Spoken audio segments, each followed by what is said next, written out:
All right, and we are back. So let's see how we are doing about that deadline. All right, few changes. Change from March 21st. So we really haven't had any changes. Our deadline is still April 2nd. All right. All right now, from our part, I think we're doing good. So we did remember what were we searching for? All right.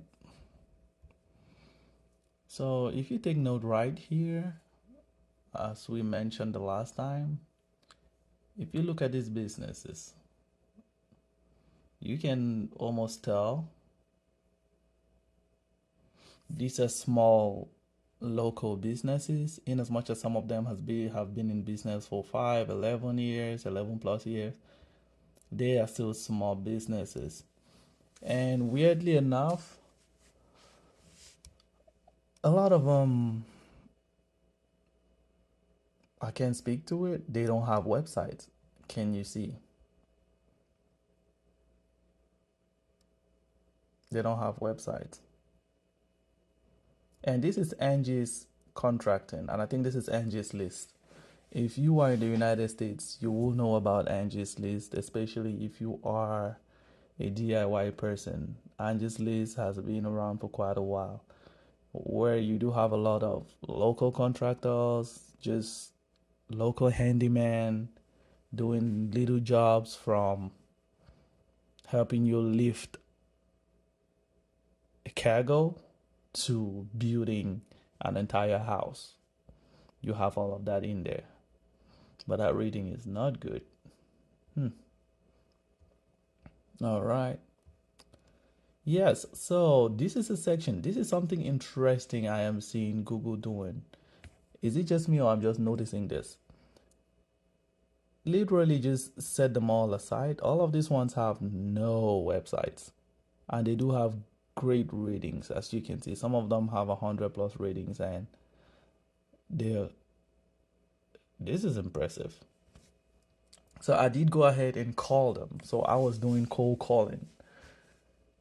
This is where you face a little bit of challenge. You can face a little bit of challenge right here, because with these businesses having just phone numbers, honestly, you're limited to what you can do. It's not like you can call them and then it takes you to voicemail. And then you just go on the website and then you see a contact information and just send them information. No, it won't work like that with these people. And that was what I ran into. However, in this same Google page, if you scroll down, you will see other businesses. These ones have websites. These ones have websites. So with these ones, you can most definitely go to their websites, and from their websites, you can get some contact information. You know, you can get a contact information from their website. While it is good to go ahead and send them email, I don't advise doing this. I don't advise doing this. But you can do that if you want to, filling all that out. But try looking around the website to see if you can actually find a number or an email. You see, so there we go. I'll do this. I would very much rather do this. And if you look at this, this is how you know this is a small business, because their email, their contact information doesn't have the domain name in it. Can you see that? For those that understand, how you would know is normally this will be reach guest reach Getsy at pioneercleaning.com, not at gmail.com. So you buy this. It's not always the measure you can use to judge, but it gives you a pretty good idea of the kind of operation these people are running, meaning they are a small business, which is a good thing, but it just gives you an idea. So that is the advantages of ones that have websites. You just go on the website and you get the contact information on there. Okay. So these 411 local, I guess they are a local hosting company, something like that, to build the websites for small businesses and host them. So I guess these people didn't reactivate, or maybe they don't even know their website expired. But I would guess this company would call them and tell them, hey, your bill is due, go ahead and pay so we can reactivate you. But that's what we have on there. And then let's see, what else do we have? This one says dry cleaning, tailoring, and alteration. That's not what we're looking for. General cleaners, that is good. Yeah, the reason I didn't go that one is just eight reviews. Not that it's a bad thing, but I just pass on them. This one, do you see that? All right. So that's basically the advantage of ones that have site. But now these ones didn't have sites and they have some of the best ratings. Google filtered this out for us. What I did is, in a total combination between the ones on this list and the ones on the list with websites, I selected 10 of them. And out of the 10, I was able to go ahead and call them. I didn't just take it upon myself to email them, the ones that had the website. I called them first, tried to talk to a representative. Once I got a hold of them, I discussed a little bit about what it is we were doing, what kind of operation we're running, and how we were looking to partner up with a local subcontractor on that opportunity. I did call them on Saturday, so a lot of them were closed on Saturday. However, I left them a voicemail. And on Monday, a handful of them, I would say about 5 of them, reached back out to me. What was good was that while we were on the phone, some of them provided me the email. For these ones that didn't have a website, they did provide me an email.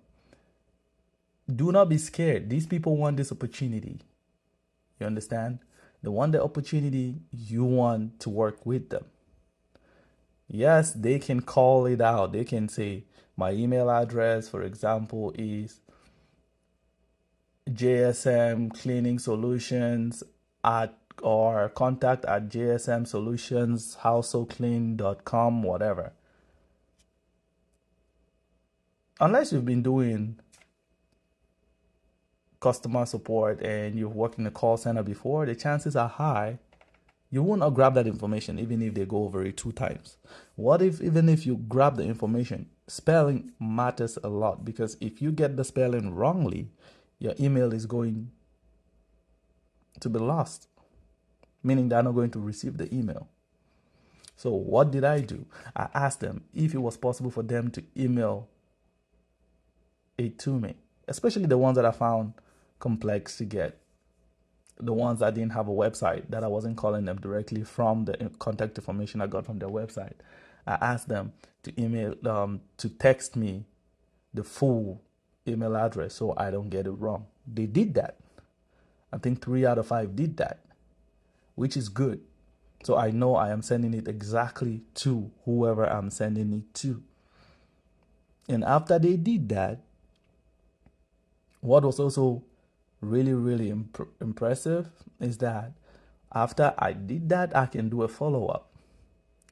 I sent them a text message saying I just sent them the email that we spoke about on the phone. But what I'm going to do tomorrow is I will call them up tomorrow. That is being proactive. I will call them up tomorrow and ask if they receive it. Because quite all right, in their email, I did ask them if,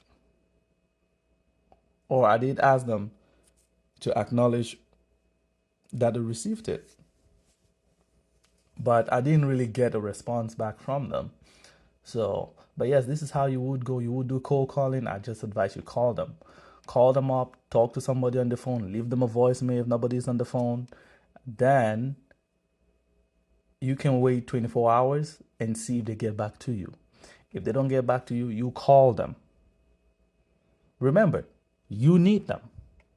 You need them at this point more than they need you. They don't know they need you, so it's up to you to sell yourself to them. Some of them are hearing about government contracting for the first time. So don't be in a rush, don't panic. Take your time. Introduce who you are, your company, or the company you work for, and what opportunity you have in your hand. Remember, it's a mutually beneficial opportunity. So while it might be nerve-wracking to get on that call, the first couple of calls might be rough, but once you get a hang of it, it becomes easy. You begin to love it. I think I love it more than doing all of this. So if I had somebody that could just go on here, just get me the business information, and for me to just call them, I'll call them all day, every day. That's a part of the job that some people dread, but I love it. So we've had no need to reach out to the point of contact because it's almost self-evident that we had a pretty good grasp of what is needed of us. So we didn't have to do that.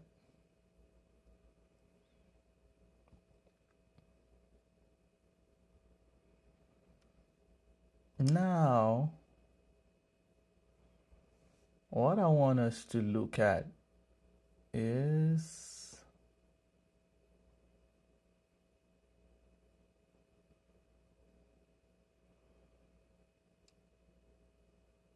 this. Remember this document? So we haven't gotten to the part where we've received all the information we sent. So we're still about to send this out to the local subcontractors. Do you see how this document is a 98-page document? This is a critical part of the whole middleman process. This document is a 98-page document. Imagine that some of these small businesses are aware of government contracting. The reason they do not engage in government contracting is because of all of these rules, regulation, reading through tons and tons of documents. So they don't need this. They don't want to be part of this. That is why some intentionally stay out of government contracting. So this is our job to simplify all of this for them. I know of so many people, and myself, I've done it, wherein I just go ahead, get all of these documents, and send it over to them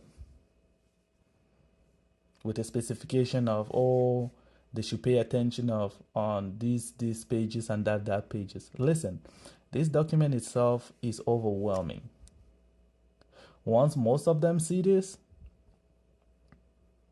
going through it, I remember sending this for one opportunity I was trying to work on, and out of the normal 10 subcontractors I would contact, I got a reply from one. The rest just went cold on me because of how this was overwhelming. So what we are going to do is we are going to extrapolate the information that is needed on here to send it over to the subcontractor so that they can better understand what is needed of them, and then they can get back to us as soon as possible. This is where Adobe Acrobat Professional plays a vital role. There are many other, I'm sure there are other softwares that can do this. I don't know of any yet. What I do know about is Adobe is really good. So, the professional version. In this case, what are we going to look at? We're going to look at the document, what the document is all about from page one. Page one, this is clearly for us. They don't need this document. They don't need all of this. We are going to be dealing all of this. Yep. This is all us. They don't need that. Page three, instruction for vendors. Code shall be submitted to the contract specialist listed above. No later than. This is all us. This is all us. This has nothing to do with them.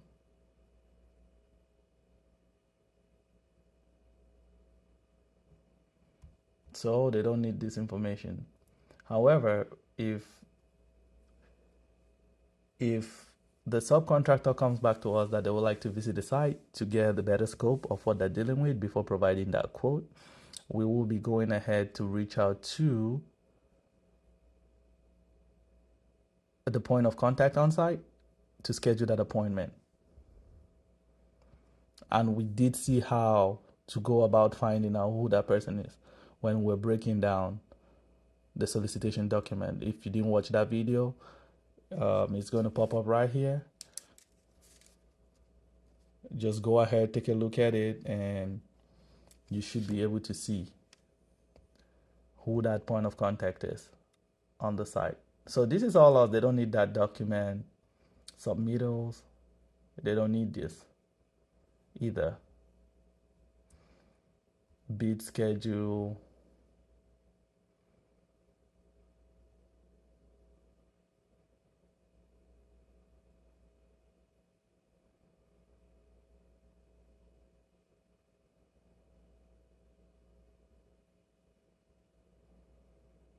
All right.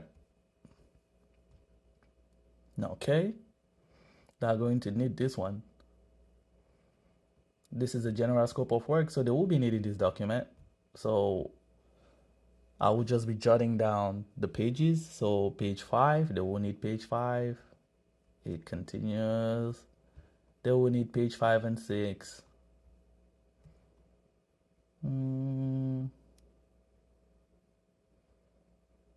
Nah, they will need page 7.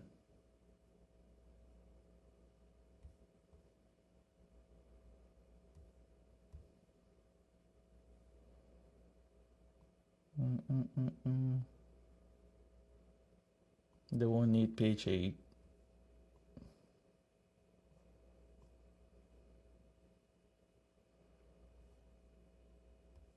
They will need page 9 right now.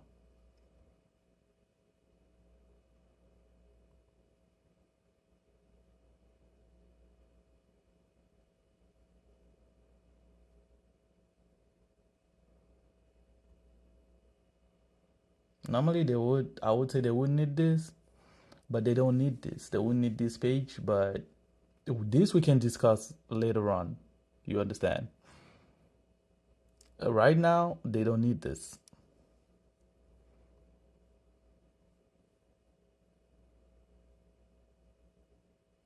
They don't need that. Quality control.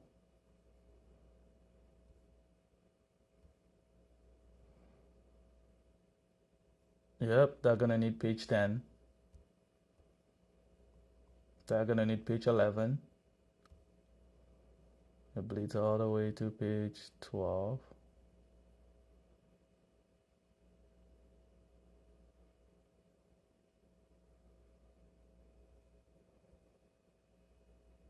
And page 13.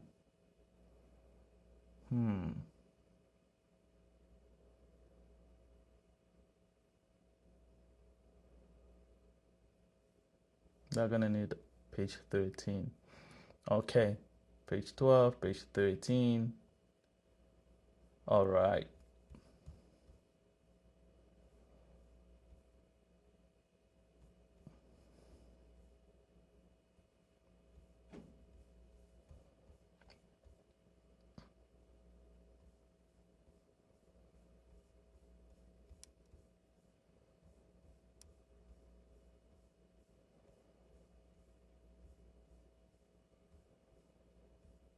All right, they will be needing page 12 to page 5 to 6, 10 to 13. I think that should be pretty much it.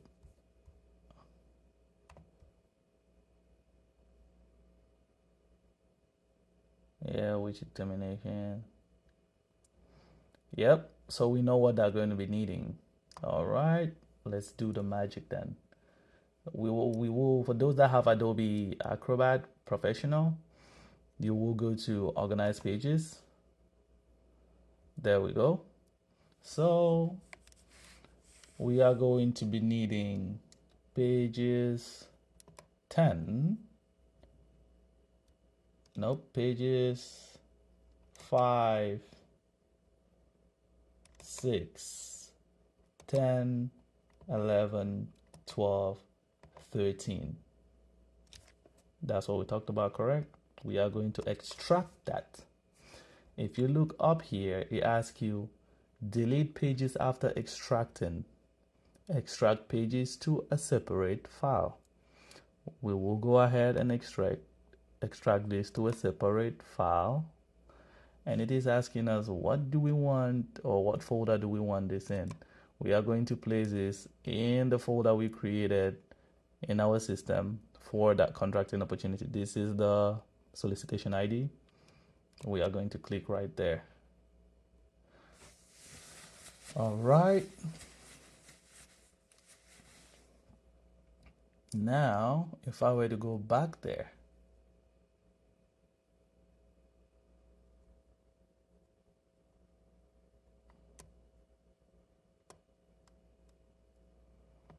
I have the documents on here, so I am just going to open them all.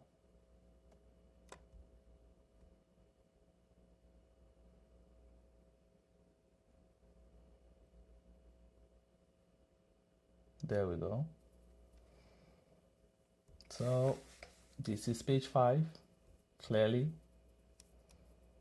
This is page 6, clearly.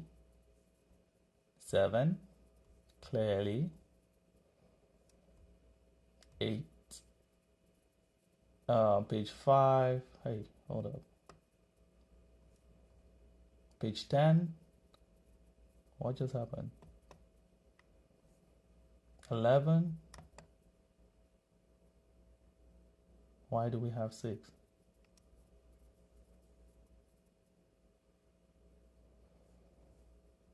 Why did this say page 6? Okay, we're doing 5, 6, 5 to 6, 10 to 13. All right, 13. I just want to organize these things. There you go, 12, 13.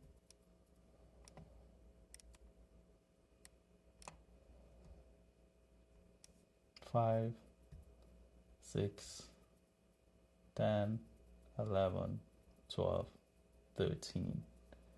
All right. Now that we have this, what do? We go to organize pages. No.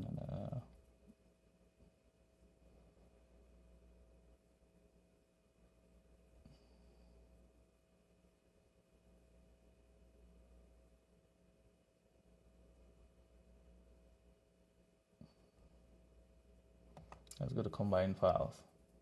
Rather than doing this, I'm just going to go ahead and clear all of this out. Bear with me for a moment.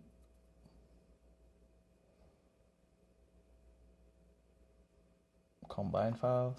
Let's do add. Where is that opportunity? There we go. We're gonna add all of this. Okay.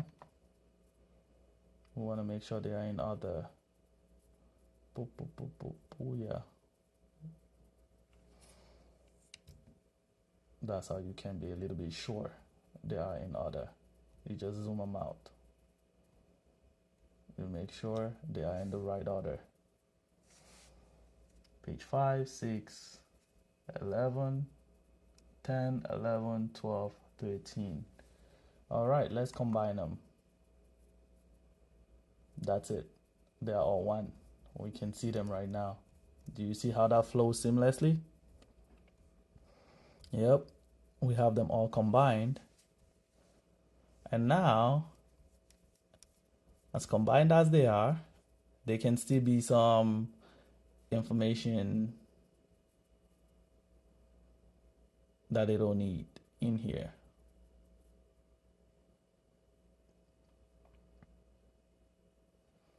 In my case, I just do this.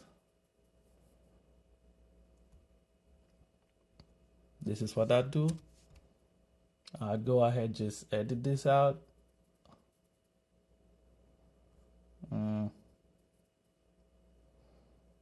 Just take that out. You can leave this in, you know. There you go. They will be needing this information. Take that out.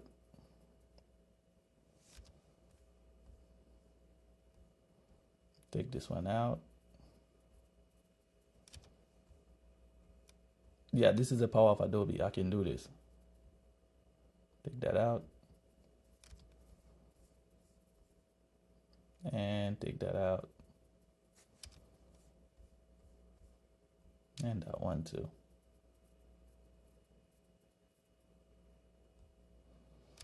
All right, they don't need this payment information either. They don't need this. Why did we get this page again? If we're just going to delete everything on it. So what will I do? Organize pages. This, I'm just going to delete that page. So we didn't need page 13. Then we go back to that one. And if we go down, yeah, edit.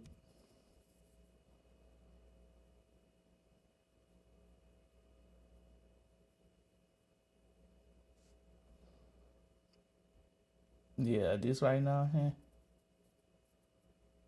they don't need this right now. Remember, this is going to be based off of, yes, you can leave that in there if you so choose to. You know, I just want them to have a scope of what exactly they will be doing. Regarding the rules and regulation, that is not important right now, if that makes any sense. I want to get the quote from them, what it's going to cost them. And I think this should suffice. They have as much information as they need on here. This provides all the jobs they will be working on. So I did take the liberty of going through this and doing all of this on my own. So I already did this. But now what I did was a little bit different. If you look at this, this is my document. So after I had extracted everything I needed, this is what mine looks like. But I did something a little bit different. For those of you who are watching me and you're not in the United States, I know when you look up the United States online, they're going to tell you the US is an English-speaking country. Believe it or not, the US is a bilingual country of English and Spanish. Believe it, 100%. That's why if you are going into any business or through any international airport in the United States, the two languages you're going to see at every single airport is English and Spanish. So that suffices to say the United States is bilingual. And most importantly, this contract opportunity, the one we're in, the service industry, it is well known that it is heavily, heavily, disproportionately made up of immigrants. And most of these immigrants come from North America. So they speak Spanish. When I was on the phone, I could tell when you've been in the United States long enough, you can tell when you're speaking to a Spanish native speaker, how they sound on the phone. So I could tell you out of 10 that I called, 7 of them sounded Spanish. 7 of them. That is 7 out of 10. So I just took the liberty to go ahead and translate the document into Spanish.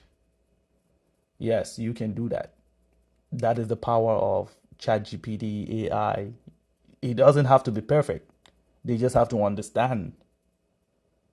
And believe me, native speakers, myself being from a bilingual country, while the grammar may not be correct, but a native speaker can make out what it is you're trying to say. They can make sense out of nonsense. So I don't know how to vet this, if this is a proper translation, since Spanish is not my native language. I didn't take Spanish in college. But I think ChatGPT did a good job.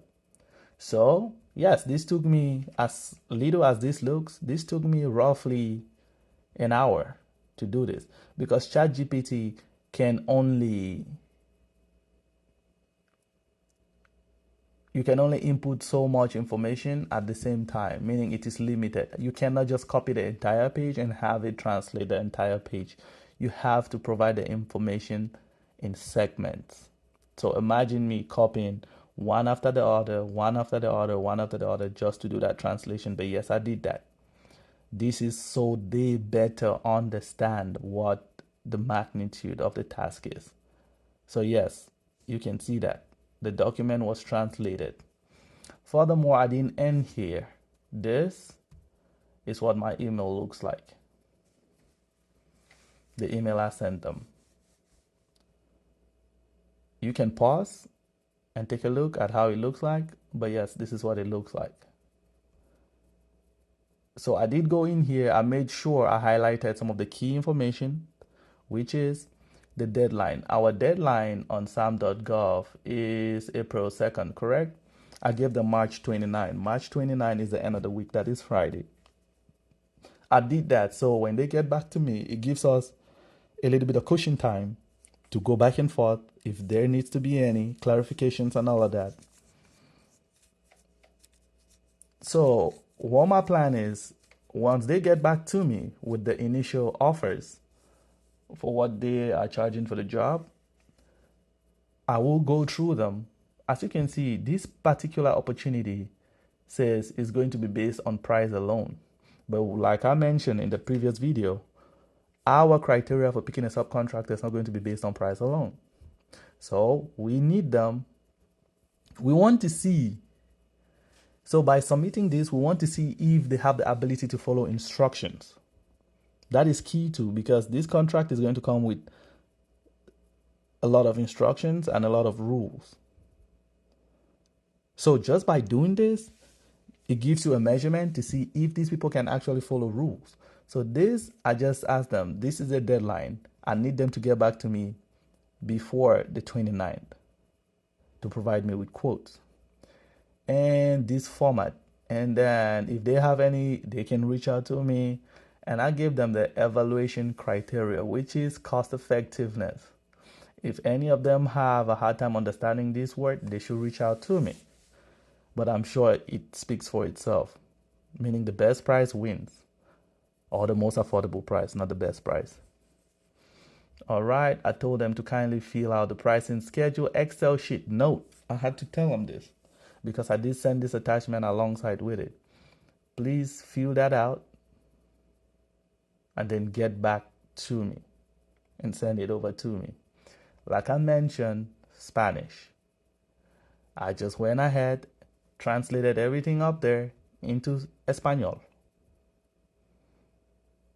So it makes it easy for whoever is reading this. So remember, the whole goal of the middleman is to make the life of the government and the life of the subcontractor as easy as possible. The government sends you a lot of jibby jabber. You translate it into plain English, which is understandable to the subcontractor. That is what we did. So this is what I will be copying and put it in my email. So I'm not going to send this document. This was just to show you what it looks like. This was just to show you what it looks like, what my solicitation for quote looks like. So I'm not going to send them, I'm not going to paste this document in an email. That's not what I'm going to do. Hope that makes sense. All right. So I will copy this, then I will attach the two documents, which are the bid schedule and this one that I have compiled. So it's going to be the bid schedule, which is this one. Remember our bid schedule? You have to send them this document. And if you can see in that document, I emphasize that they have to fill every single year. It's not just on the base year. They have to fill every single year on this document and send that over, because this is the document we will be sending over to SAM.gov, to the contracting point of contact, or to contracting when sending in our bid. This is the document. But this is our criteria for evaluating our sub. This is what the government wants, just this. They want just this. But we need all of this to better vet our sub. Make sense? All right. So if you do have any questions regarding what we just went through, leave a comment and I should be able to see it and get back to you on it. If it needs any further clarifications, I will definitely be doing that.